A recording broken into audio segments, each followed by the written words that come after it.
Good evening. If I could get everybody's attention here just for a moment or two, that'd be fantastic. If you're coming in, please sign the form and please make your way to a seat. My name is Andy LaBar. I'm the Executive Vice President at the A2Y Regional Chamber.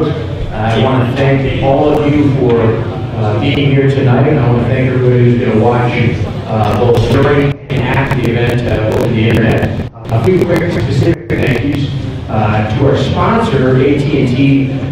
Brian Norman and Rayle are here. We really appreciate their sponsorship so much. We couldn't do it without AT&T's help. Also couldn't do it without Eastern Michigan University, both in terms of helping us have this wonderful venue and the logistical work they did to set it up. Becky Alexander and her staff are here, and we just want to thank them. I will turn it over momentarily to Nancy Shuey, but I just want to say on behalf of the A2Y Chamber, we very much appreciate the opportunity to work with the League of Women Voters on this Water Street Millage debate. The League is a fantastic organization. We are very lucky to be able to work with them. I know we have Pete Murdoch, Dan Vogt, Lois Richardson, and Beth Baxter from City Council. I know they appreciate all that the League does. But again, League of Women Voters, fantastic organization. And with that said, here's their president, Nancy Shuey.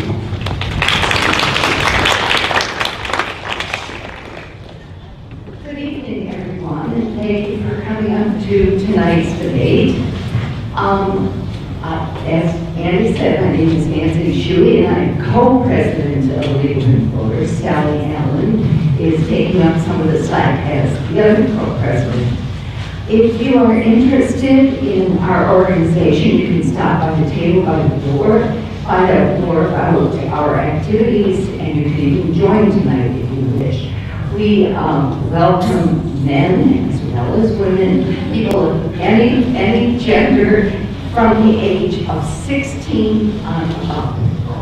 So, the mission of the League of Women Voters is to provide information to voters, and that is why we are here tonight.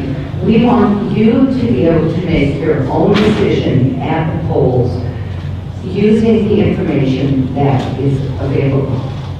We are particularly excited about tonight's format in that we have two 11th graders from the Washtenaw Technical Middle School who have worked very hard. They've researched together with their fresh eyes. You're not going to hear these old arguments.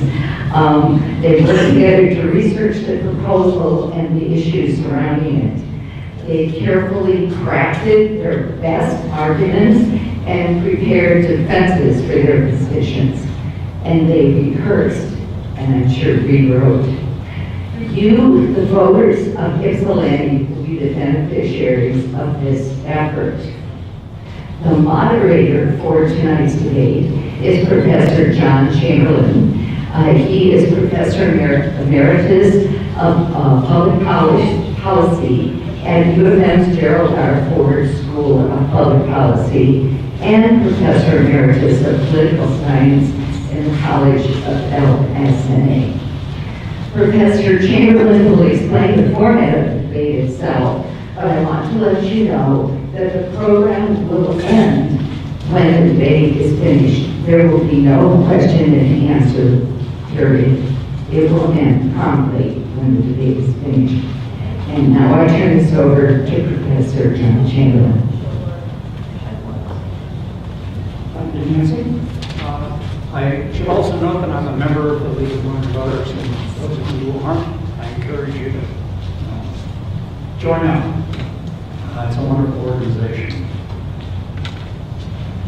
Tonight's debaters are representing the Washtenaw Technical Middle College, located on the campus of Washtenaw Community College. WTMC is a dual enrollment program for high school age students. WTMC graduates simultaneously from a high school diploma and a technical certificate or an associate degree. Now in its 20th year, WTMC serves 670 students in Washtenaw County and beyond. The school has been recognized both at the state and national level, for its high performance. Students achieved the top 1% of students statewide and have helped WTMC earn the distinction of being a Michigan reward school. In addition, the University of Michigan's University Musical Society, UMS, has recognized WTMC as an Art School of the Year in 2014. That same year, Newsweek magazine rated WTMC the number 7 school in the country. 3 students prepared tonight's debate for you with support from English instructor Katie Cotter. The students are Aguil Hassan, who's in the audience, who's helped to do the research and assemble the arguments. In addition to doing this, he plays 7 instruments, including drums, piano, guitar, and harmonica. He will not be performing tonight. He is earning his WCC certificate in cybersecurity. On my right is Sanam Al-Kalawi. She will be debating in opposition to the millage. She's Vice President of Student Council and works at the WCC Writing Center. Her interests are human rights, social justice, and all things science. And on my left is Abby Elwell. She will be arguing in support of the millage. She works as a student ambassador at WCC and as a member of the Milan Youth Council and plans to study law.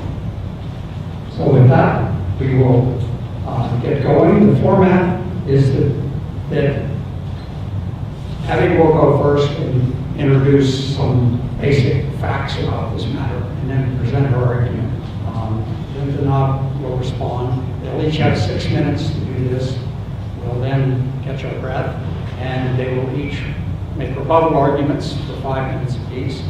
We will then, I will then ask questions to them. They can ask or respond to the questions. And finally, we'll conclude with each of them having 1 minute to offer the summary conclusion. 2 minutes. Extra time. Thank you. And we have a timekeeper and a signaler up here in front who will keep us on track. So with that, let me turn the microphone over to Ms. Elwell. Okay. Thank you to everyone who is here this evening, to the League of Women Voters of the Ann Arbor area and the ATY Chamber for hosting this event, and a special thank you to Katie Glover who helped us with this process. Before I lay out the arguments in defense of the millage, let me explain what the millage is for, what it is to, and what it is. Everything that talks about the millage has already been agreed upon by both support and the opposition. This millage is to pay for the bond payments associated with the purchase of the Water Street property back in 1997. City Council wanted to buy downtown for the property, spruce it up a little bit, and sell it to businesses that would better serve Ypsilanti residents' long-term interests. Note, this is a property home to scrapyards, manufacturing companies, foundries, and auto repair shops. So not a place you want your kids playing ball. Using some grant money, the city was able to tear down some buildings and begin remediation. However, no developer stepped forward, and thus the land remains vacant. Still, the city has a debt to pay. Now, as to what the millage is and what it will do. This millage is a tax where an owner of property pays $2.3 per $1,000 used to calculate taxes on property. In other words, a property owner will multiply 2.3 times their total taxable property to earn how much they pay in taxes. To provide an example, a homeowner with a property assessed at $50,000 and a real estate value of $100,000 would pay $150 annually, about $9.53 per month, according to NLive. The passage of this millage would result in approximately $10 million in revenue. The money raised through this millage will only be used for paying the Water Street debt, and the millage will automatically end when the debt is paid off. So the controversy is this: does Ypsilanti need another millage to pay off this debt? Can it survive with or without one? We should pass this millage for 2 reasons. 1, there is no other way to pay the Water Street debt that won't hurt Ypsilanti. The millage is the best option.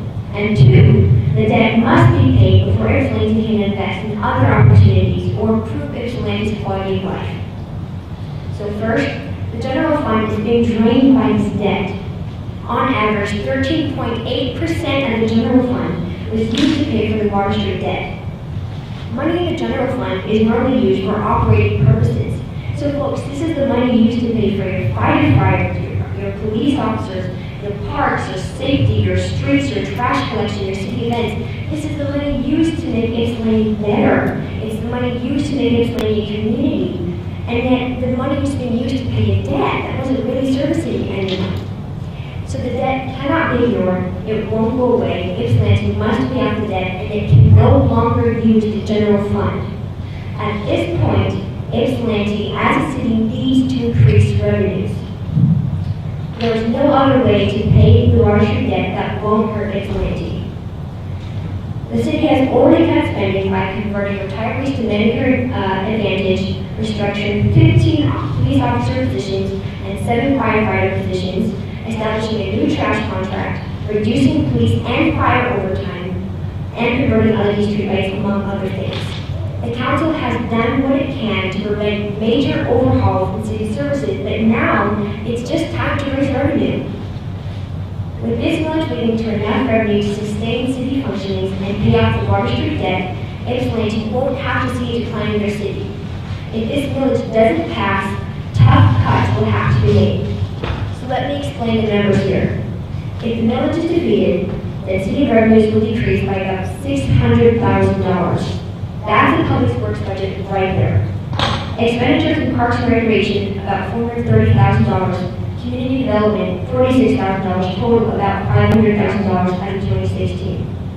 So if the millage doesn't pass, severe cuts will have to be implemented and threaten city functions like your public works, your recreation, your community development. You can bet if the millage doesn't pass, there will be another debate here in 6 months debating what we will cut, and say your I will not be recovered by then. So I don't know how you're going to find more debater, basically. Thank you. So my second point is that in order for the city to grow, this debt must be taken care of immediately. Vacant properties and buildings must be renovated and repurposed for a higher quality of living called placemaking. Placemaking is when the community takes pride in itself enough to invest to make buildings more aesthetically pleasing and usable for the community. A report from the Michigan Municipal League has 3 main points: enhance walkability, promote entrepreneurship, and expand transit. Doing all these will make a city ripe for more residents, and thus more tax revenue. Paying off the Water Street debt will open the door to those kinds of opportunities for Ypsilanti. But before any of that can happen, debts must be paid. Currently, the money that could be used for placemaking is being diverted to Water Street debt. To conclude, Ypsilanti cannot survive as it has been if the village is defeated. You wouldn't be draining the swamp, you would be draining a general fund. The retirement of the Water Street debt is essential to Ypsilanti's progress, and for the first time it's in our reach. Let's not contaminate this opportunity. Thank you. I too wish to thank everyone who is here this evening. It is an honor to represent the interests of the people. Abby's statements are entirely correct.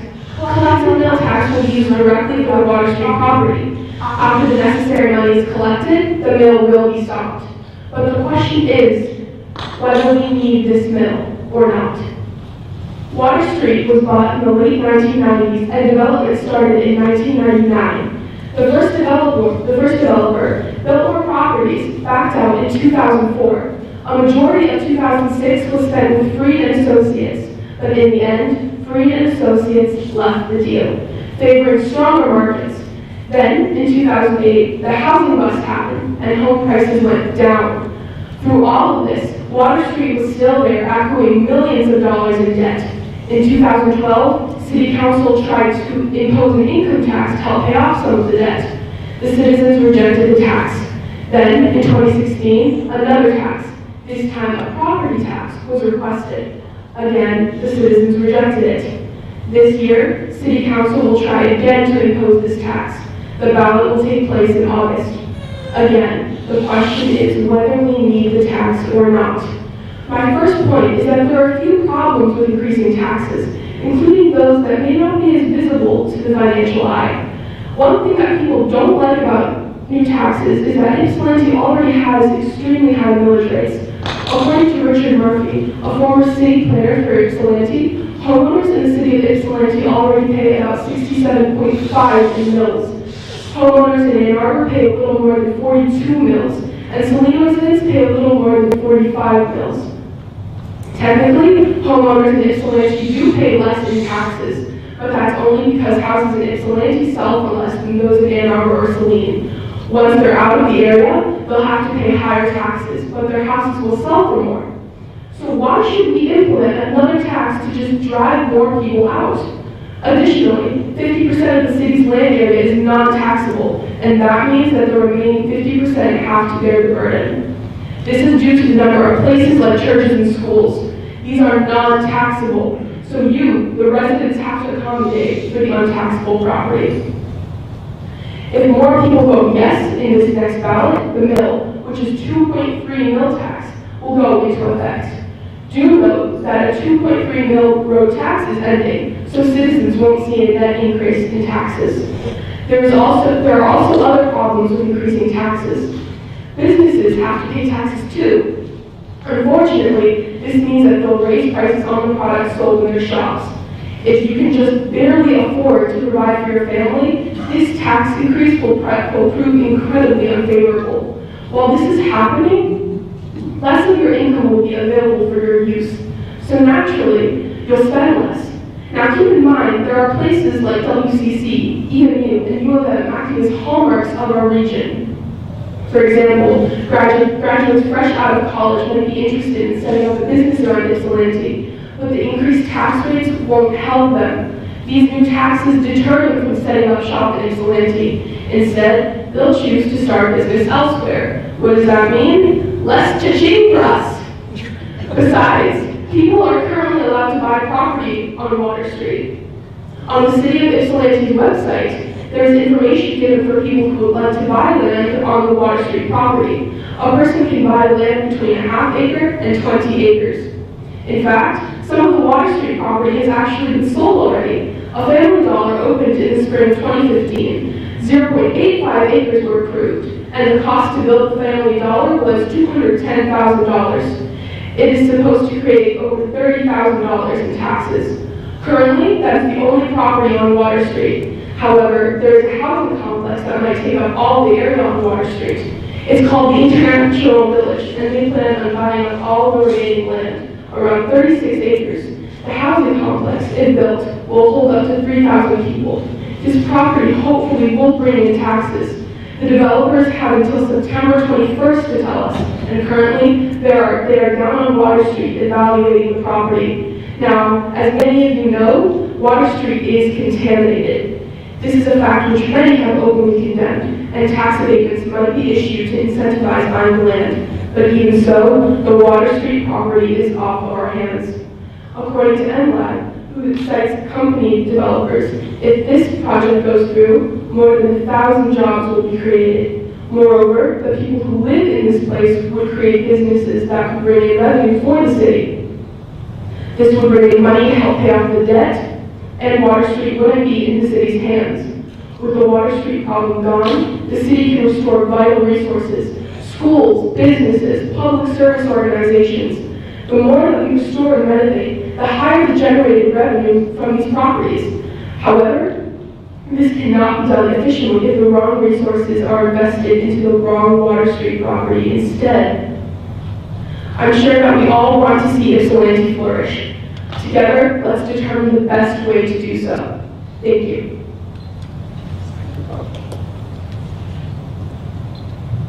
We will now hear some rebuttal first.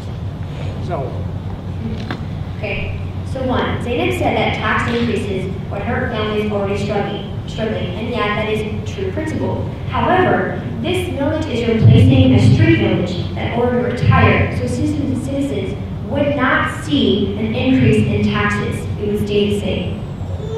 And yes, the taxes in Ypsilanti are already high.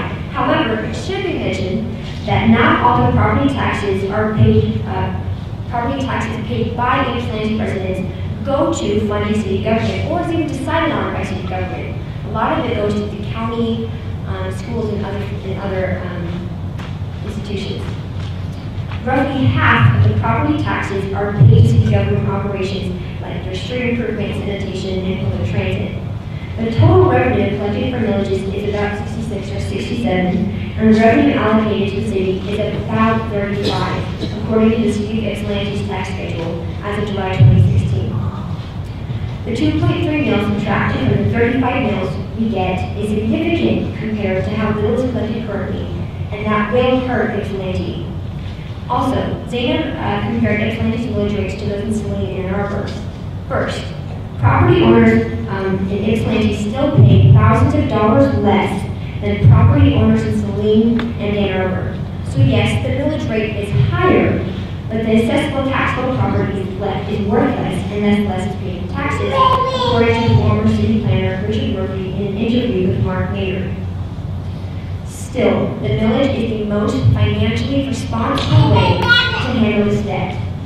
Yes, taxes are already high, but this will result in the debt being paid off faster and will save Ypsilanti money in the long run. Think about it. The longer we don't pay a debt, the more interest collects.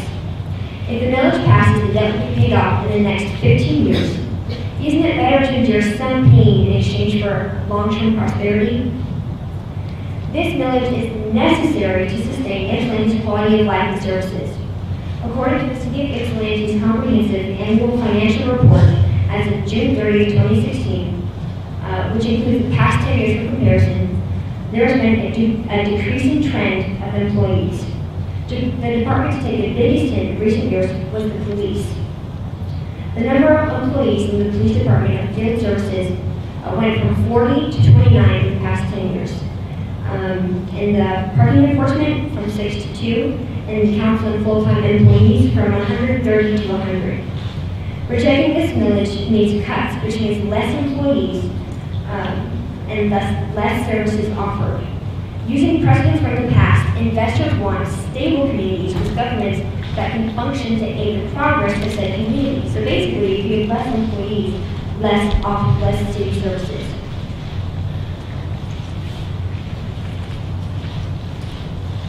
In her opening speech, Zainab also asked why we should implement another tax that would just drive people out. While yes, some people might have to move if property values increase, that just allows new people to move in who can't afford new property. If Water Street is purchased by the International Village, which will certainly be aided by the passage of the village, then property values surrounding this area will rise. Yeah, that's true. However, the adjacent properties will be seen as more attractive because of the International Village's aesthetic and user-friendly buildings. Support for this can be found in Sarah Grass, the Economic Impact and Placemaking, from the Michigan Municipal League. And so, basically, any developer will achieve the 3 points that Kraft concluded for the Knight's Foundation's own community report. Kraft states, educated individuals are choosing to live in dense, mixed-use areas where they can work, socialize, and get around easily. By expanding placemaking efforts, Michigan, and Ypsilanti, might I add, will best position itself to keep and attract talent and ensure a higher quality of life for all residents, end quote. The second point in David's speech talked about how Water Street can be sold in parcels to anyone that wants to buy.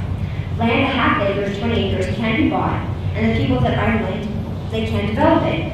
That's true. However, take into account that only one store, a Family Dollar, has been built on Water Street. The city has tried to get water developers, but to no avail. So the dilemma is that there's a developer, International Village, and they have to give us the answer, but we're still not sure how that might affect. If we vote yes on this ballot, this might compel more developers to buy the land because that shows that we are invested in Water Street. Thank you. In her first speech, Abby's first point was that if we don't have a mill tax, then the general fund will take a hit. Money used to help the police and fire departments will be diverted to keep the Water Street debt at bay. The city has told us that if the millage isn't put in place, fire and police services might have to be cut. The city has threatened us with this before. When the people said no to new taxes, the police didn't stop coming out. The firefighters were still there, fighting fires. Why should this time be any different? If the city council said this would happen, why didn't it? Also, we contacted the fire chief, and when he was asked about cuts to personnel, he said this: the fire department hasn't been told of any staffing cuts. Currently, there are 16 staff, but the fire department is only budgeted for 15. Still, we won't lay anyone off. We'll just wait until someone retires and then not fill in their position. End quote. This shows that he wasn't approached and told that people will have to stop working there. The fire services weren't about to get cut. If it didn't happen the first 2 times this was threatened, will we really not have enough money to support our police and firemen this time around? The second point in Adam's opening is that cities that are high quality and attract talent. And what she said is true. However, in the society that we inhabit, finances dictate lives. Long story short, low tax rates are attractive. Now, I know, and you know, that city tax rates are already high. So will a 2.3 mil tax make any difference? Well, that family dollar that was mentioned initially, it costs $912,800 according to Zillow. Homeowners and businesses have different mill rates, so they pay different amounts of money in property taxes. According to the Michigan Department of Treasury, in 2015, the business mill rate was 84.97 mils. The homeowner mill rate, as mentioned by Richard Murphy, former city planner, in a Mark Maynard article, the homeowner mill rate is about 67.5. Now, if the math is done correctly, you should get about $37,730. Now, this is only a difference of a little more than $1,000, but $1,000 is not nothing.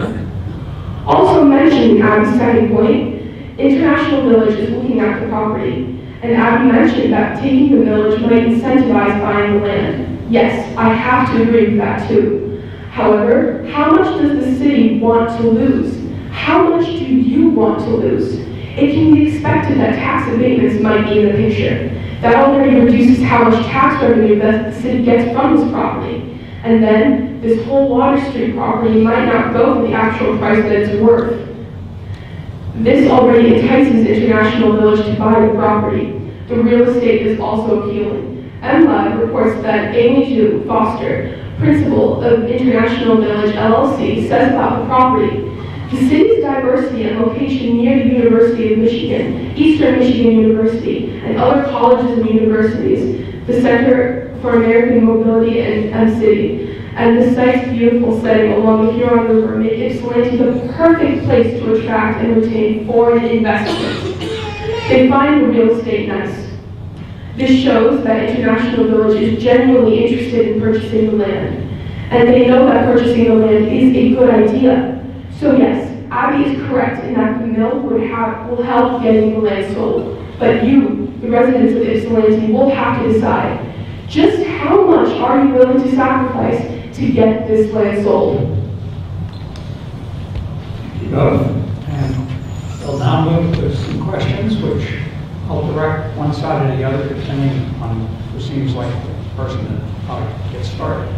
The first question is to see how you feel about the ability of Ypsilanti city government to act in fiscally responsible manners. There has been a series of millage elections in town, in the sense that we don't know that the city council and the mayor do a good job with the resources. We're not sure we can trust them to spend the money in a sensible way. So I wonder how much your stance on this particular millage is influenced by your confidence or lack of confidence in the ability of city government to use the resources it has in ways that maximize the impact on the city. Why don't you start?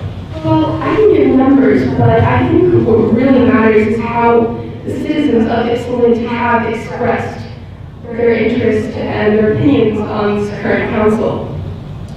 Many complain that the initial purchase of the Water Street property and the contamination following it already represents poor judgment on the part of the council. So in the future, if council is to regain trust, there has to be more consulting with the people in their interests and what needs to be taken care of. Personally, I don't know much about this as I'm not an Ypsilanti resident. I don't know how much to trust the council, so I think it's best to leave this in citizens' hands. Thank you. I'd like to bring up some of the city council's financial savviness. I believe it was last year that they were able to refinance the debt. So the total debt before refinancing, somewhere around 29 million, correct? And then after that, because of the lower interest rates and such, they brought it down to $11 million. I think that shows, that demonstrates the city council is fiscally responsible and aware of their options. As for past city council,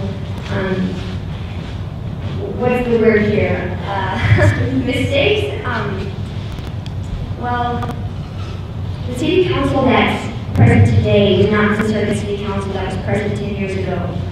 We cannot always, the decisions of the past always haunt us, right? I think the city council currently is doing their best to just handle the situation that was given to them, that they were given, and the voters elected them, right? The voters elected this city council.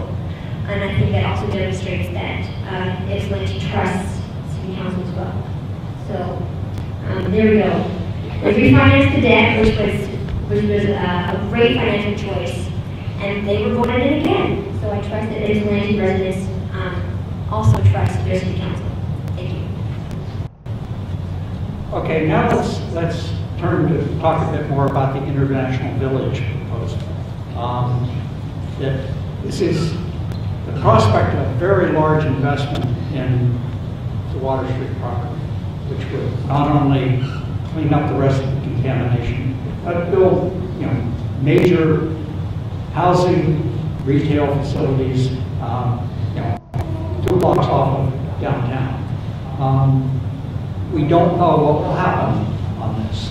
As both speakers have mentioned, there have been other proposals that were going to, solve this problem, and they didn't. So the International Village is far from a sure thing. In many ways, it might be nice if we do what they were going to do before we had to vote on the millage, but we don't.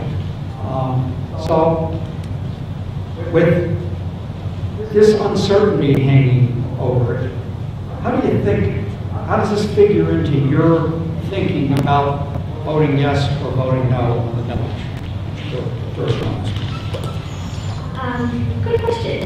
So the thing is, no person would want to live in a city where services are being cut. That does not make sense. So if this village is not passed, and that will lead to cuts in, I can't tell you exactly because city council hasn't outlined what cuts they have to make, but fiscally there would have to be cuts. I wouldn't want to move to a place where they're experiencing that kind of a decline. So that translates into an investor would be making a very risky investment if they're building residential homes in a place that's getting less and less police officers. So, while I can't say the millage will make International Village, will guarantee that they will invest here, I think the denial of the millage will almost certainly affect their decision to invest. Does that make sense? Okay.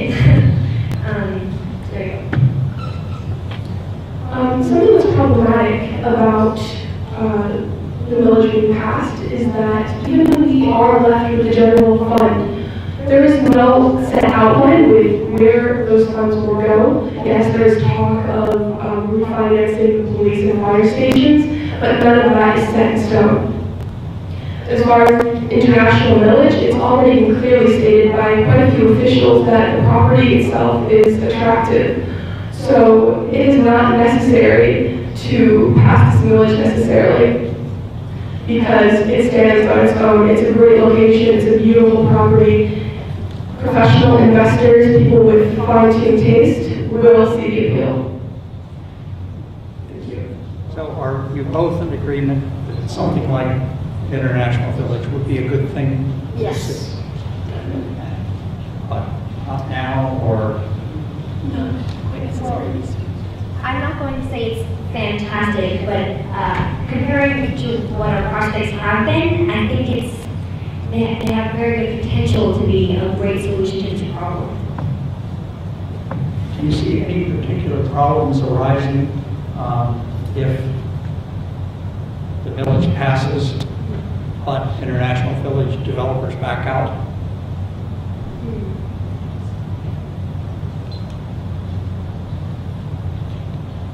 So, the International Village Corporation LLC is just one of the business developers to come by, right? I think if we pass this millage and pay off the debt, we can't, like I mentioned in my opening speech, we can spend more money on making that property attractive to businesses. I mean, it's contaminated right now, so yikes. If we spend the millage, if we pass this millage and it's going to go to paying off the debt, okay, we're out of the red. Now let's move on and focus on attracting businesses and residents, attracting talent to Ypsilanti. But that's not even an option if we don't pass this millage. That's not even on our mind. We're just trying to keep all the city services running at a regular level.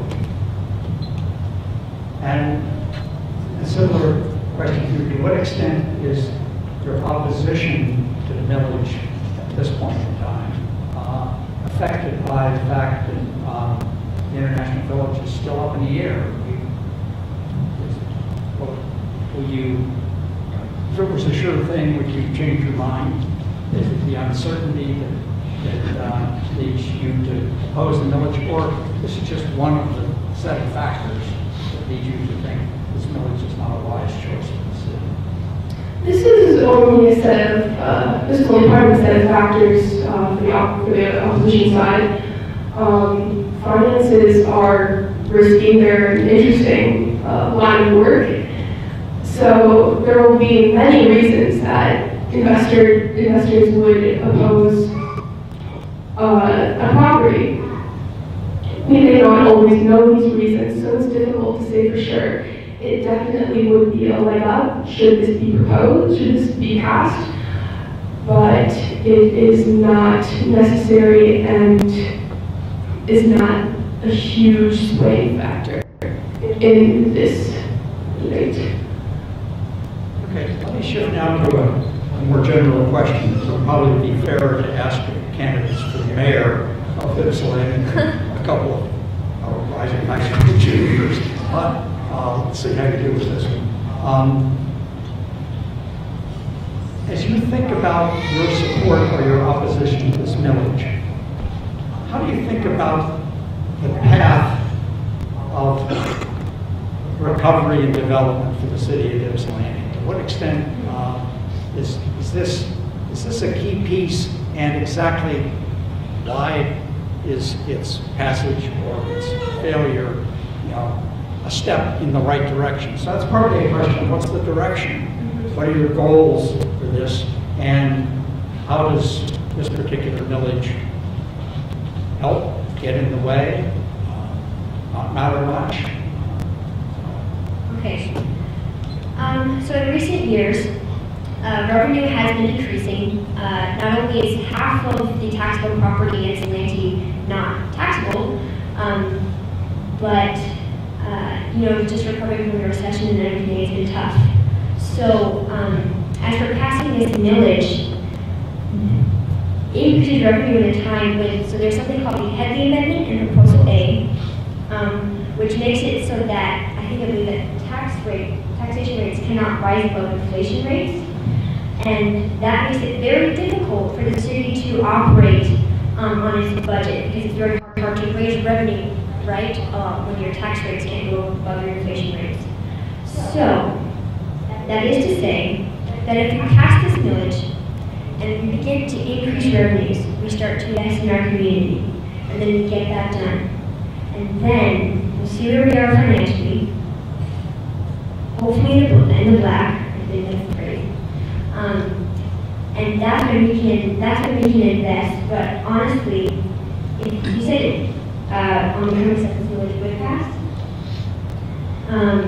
like I said, that leaves the door open to more opportunities, and just investing in the community to make it aesthetically pleasing, to make the buildings usable, to enhance walkability, to expand transit, and all the stuff that will attract and keep talent in Ypsilanti. Okay, so in opposition, how does opposition to the village flow from the sense of where the city is, where the city want to be, and how do you get from here to there? Well, in theory, generating revenue from this property would be ideal, but we need to take into account the already existing businesses and landowners here. Can they afford to continue their current rate? Can they afford to even stay in the city? The tax increases may sway this decision. But in the long run, we want to see Ypsilanti flourish. But a short-term goal, before we bring more people into Ypsilanti, we need to unite the people that are already here. As a lot of people may know, Ypsilanti is currently a state of conflict. Perhaps this is not as widely covered, but poverty rate is rather significant here, and tensions between people are increasing, even though we do not like to think about it. So we need to acknowledge the financial struggles, the social struggles of everyone involved in Ypsilanti, everyone who does not have the same representation in the student council as others, before we can think about generating such extreme revenue and bringing in new investors into the city. Thank you for those. And we will move to concluding statements here. And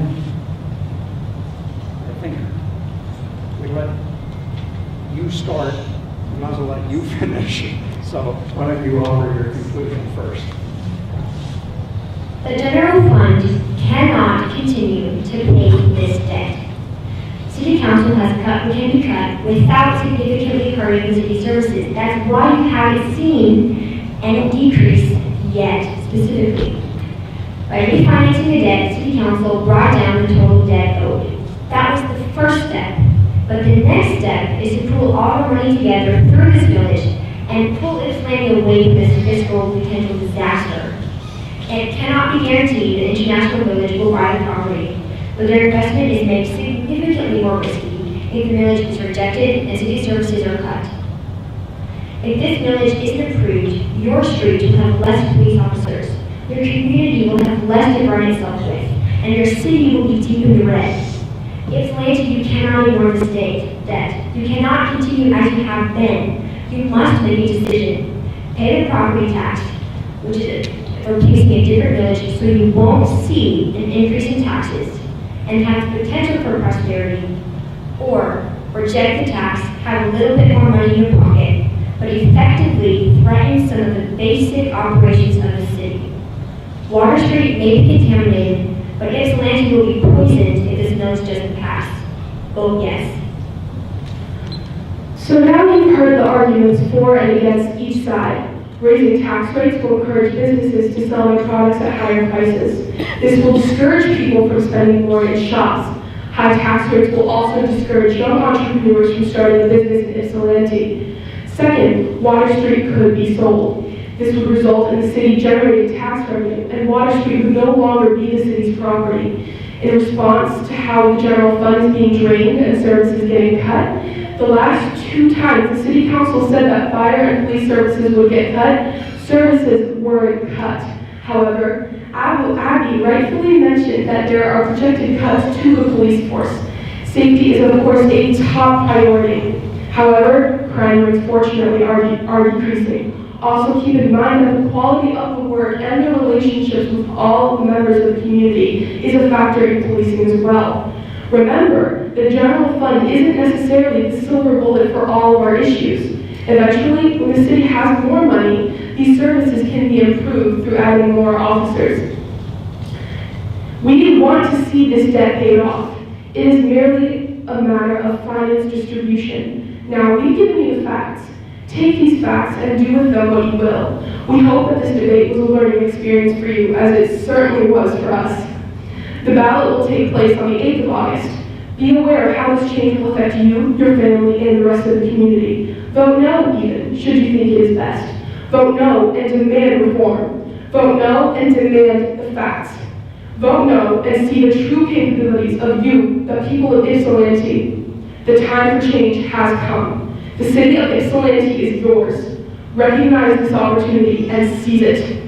Remember, a government is nothing without the consent and best interests of its people. Thank you for listening. And thank all of you for listening. In particular, thank you to Let's thank these young people.